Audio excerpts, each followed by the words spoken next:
Allah vədi verir də ki, mənim üçün yaşa, mənim görən gözüm olacaqsan, danışan dilim olacaqsan, eşidən qulağım olacaqsan.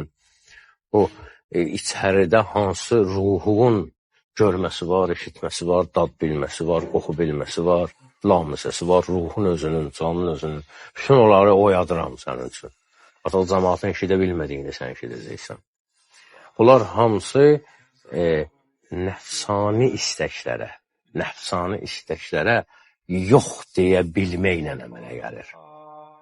Məsəl üçün, oruc ibadəti niyə gözəl ibadətlərdəndir? Çünki orada ancaq qadağalardır. Yox, olmaz. Yox, olmaz.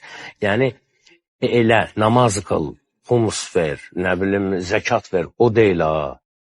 Orucluqda başdan başa etmə, bunu etmə, bunu etmə. Bu nəfsünlə nə edirsən?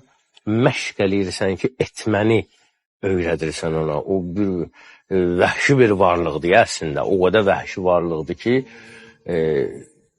şeytan onun əlindən dad eləyir ki, mənə ehtiyac yoxdur da, elə bu sizə bəsdir bu dərəcədə.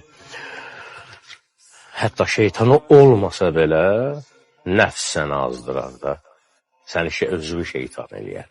O nöqtə nəzərdə, insan nəfsinə məşq elədikcən, yox dedikcən, olmaz dedikcən, Allah görür, ayıbdır, günahdır və s. və s. Müəyyən işlərlə, bir nəfərin söz olmasına, həp dizgin, hə? Yəni, an bunu nə edirsən, islah eləyirsən, əhəlləşdirirsən.